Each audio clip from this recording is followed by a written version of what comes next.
Halo mahasiswa, Dani Juhandi di sini. Ketemu lagi di perkuliahan Ekonomi Sumber Daya Alam dan Lingkungan. Pada video kali ini saya bakal jelasin tentang biaya sosial dan permasalahannya dalam pengelolaan lingkungan.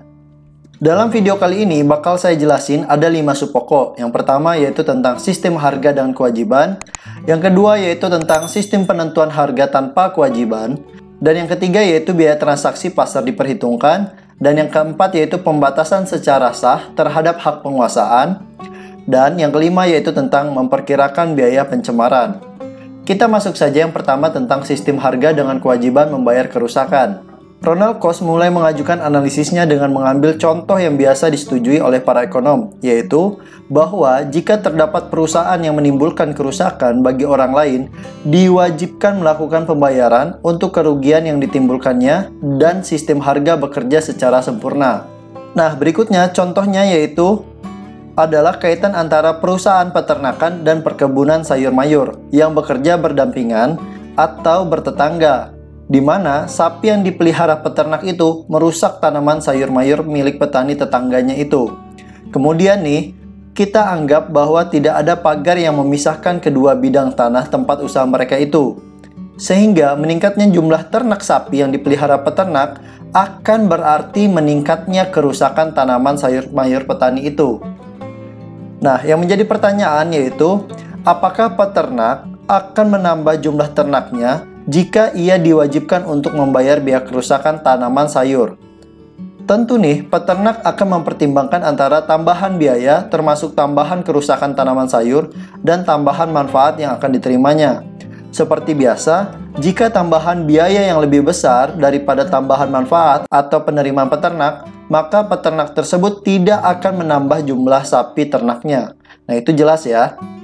Berikutnya, dapat pula dipikirkan bahwa petani sayuran akan meningkatkan luas tanaman sayurnya kalau ada peternak yang datang di sebelahnya dan bersedia membayar kerusakan tanaman sayurnya yang dimakan oleh sapi yang diternakan itu. Hal yang demikian tidak akan terjadi lebih-lebih kalau petani sayur itu menjual sayurannya di pasar persaingan sempurna.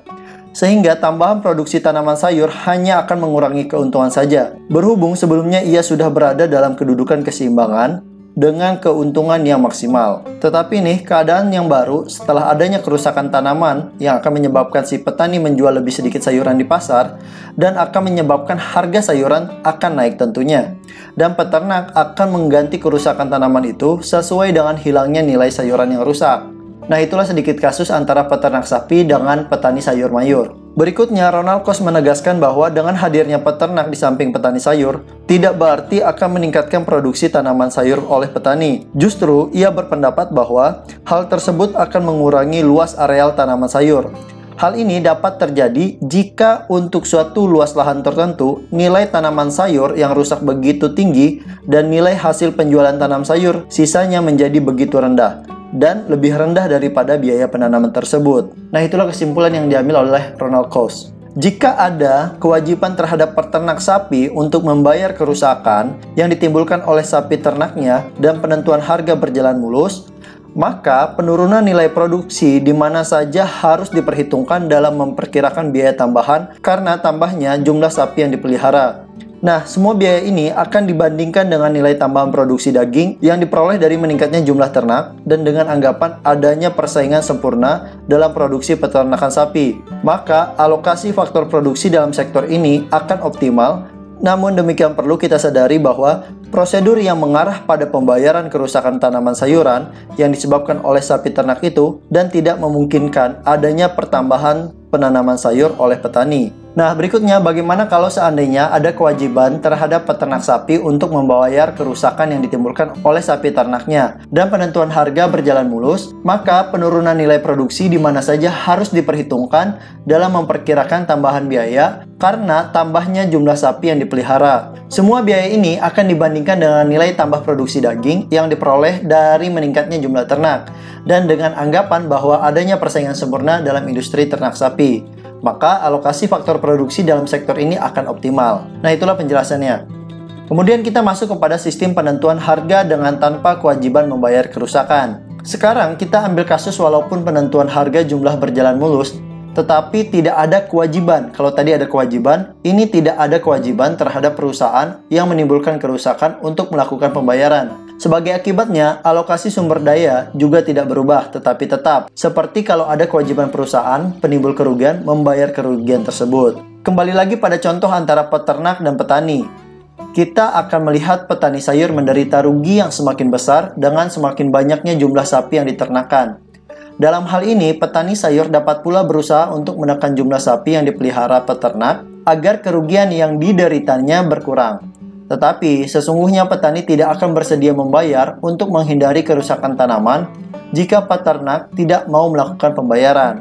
Oke? Tetapi, hasil akhirnya, yaitu nilai produksi yang maksimum akan tidak tergantung pada posisi legal bila penentuan harga dianggap bekerja tanpa biaya. Sekali lagi nih, perlu ditegasin bahwa tanpa biaya transaksi pasar, keputusan hakim misalnya yang berkaitan dengan kewajiban membayar kerusakan tidak akan ada pengaruhnya terhadap alokasi faktor produksi. Masalah ekonomi utama dalam semua kasus kerugian karena adanya eksternalitas adalah tetap, yaitu bagaimana memaksimumkan nilai produksi. Berikutnya kita masuk kepada biaya transaksi pasar diperhitungkan. Sejauh ini yang sudah saya jelaskan telah menggunakan anggapan bahwa transaksi pasar tidak memerlukan biaya. Ini jelas merupakan asumsi yang tidak realistis.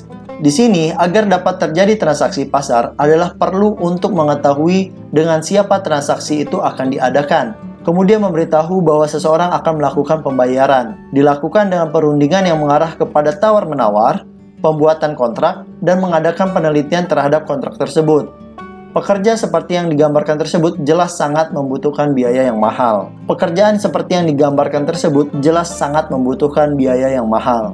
Dalam materi sebelumnya telah dijelaskan tentang pengaturan kembali hak penguasaan melalui pasar, yaitu bahwa pengaturan kembali hak penguasaan akan terjadi jika hal itu akan membawa peningkatan dalam nilai produksi. Dengan dimasukkannya biaya transaksi dalam analisis kita, maka jelaslah bahwa pengaturan kembali hak tersebut hanya akan diusahakan jika kenaikan nilai produksi lebih tinggi daripada biaya yang dikeluarkan untuk adanya transaksi dan pengaturan kembali hak. Nah, di sini ada bentuk organisasi ekonomi lain yang memungkinkan untuk mencapai hasil yang sama, tapi dengan biaya yang relatif rendah dibanding dengan yang dihasilkan oleh mekanisme pasar. Alternatif tersebut adalah perusahaan yang seringkali bekerja secara administratif tanpa lewat suatu organisasi ekonomi. Memang perusahaan merupakan alternatif organisasi ekonomi lewat transaksi pasar. Dalam perusahaan, banyak transaksi pasar digantikan oleh keputusan administratif.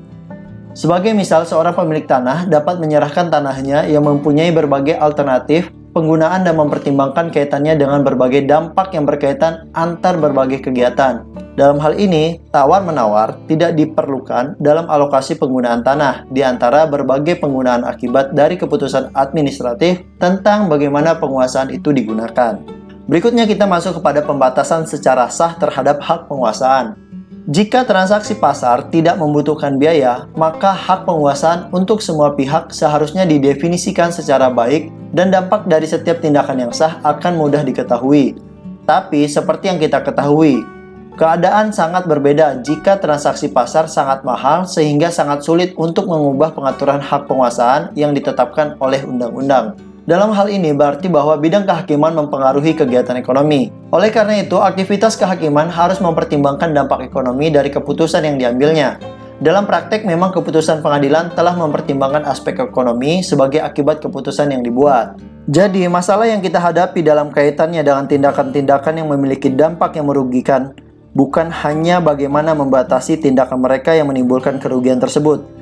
Apa yang harus diputuskan ialah apakah manfaat dari pencegahan timbulnya kerugian itu lebih besar daripada kerugian yang diderita siapa saja dan di mana saja sebagai akibat pencegahan tindakan yang menimbulkan kerugian tersebut. Oke, yang terakhir kita masuk kepada memperkirakan biaya pencemaran. Baik dalam teori maupun praktek, hal yang paling sulit dalam pendekatan ekonomi adalah bagaimana menentukan atau mengukur biaya dan manfaat dari usaha penanggulangan pencemaran. Hanya sebagian kecil biaya pencemaran yang dapat diperkirakan secara langsung. Nah, biaya pencemaran yang tidak dapat diukur dengan mudah sering disebut dengan intangible cost atau non-economic cost atau juga disebut dengan non-pecuniary cost. Itu seperti asap yang memedaskan mata maupun limbah di sungai yang mematikan banyak ikan. Sebagai misalnya adalah adanya pencemaran pelabuhan di Tanjung Mas di Semarang. Hal ini menimbulkan pengorbanan yang harus dipikul oleh masyarakat. Oke, sampai di sini dulu penjelasan saya tentang biaya sosial dan permasalahannya dalam pengelolaan lingkungan. Kalau ada kesalahan saya mohon maaf. Thanks for watching and see you.